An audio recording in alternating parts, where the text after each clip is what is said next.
ufite ibintu by'ibirori mu nsengero bita church coverage, ufite konseri, ukeneye highlight za event zawe cyangwa se amafoto agiye atandukanye, The Quick Vision Lab barabigufashamo cyane, ibintu bikagenda neza. Wababona cyane kuri 078 5812 764, aho ni kuri call cyangwa se WhatsApp.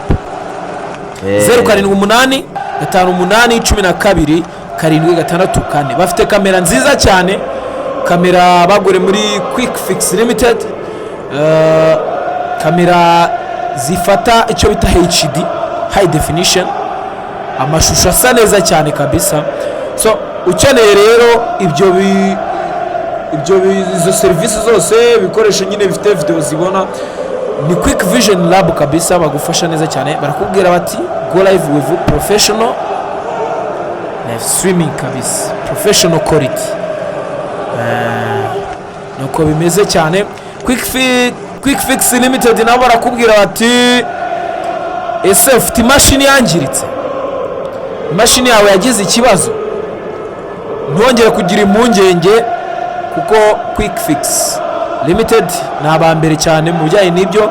Baragufasha ku mashini zawe zifite ibibazo bigiye bitandukanye.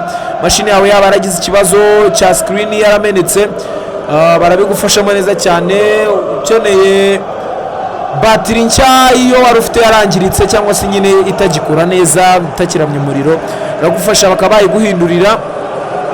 Ukeneye kandi kugura computer nshyashya n'ama accessories n'ibikoresho bya electronique bigiye bitandukanye, power bank, mashini, ibice byose barabigufite neza cyane muri hariya muri Quick Fix Limited. Mashini ishobora kugira ikibazo cya virusi, baragufasha bakayigukuriramo neza cyane virusi, mashini igakora neza, genda igira ibibazo, touch screen, connectivity issues and more, byose baragufasha. Wabasanga muri Makuza Peace Plaza ku muhanda KN 48 Street, ubwo muri ground floor kwa Makuza Peace Plaza, umuryango wa 5. Baragufasha cyane, barakubwira bati Quick Fix Limited, impossible is our favorite starting point. Ibyashoboka niyo point cyase niho hano ho gutangirira kuri twebwe, hanyaho kandi twishimira. The Quick Fix Limited cyane. Minota 72 biracyari kimwe cya Kiyovu Sport cya Rukundo Abdulrahman Papley ku busa bw'ikipe ya Gasogi United. Kabisa. Ubwo rero abakunzi bacu nizere ko tashambiye mu Gasogi ni bahita kuriyoshywa na sebuje.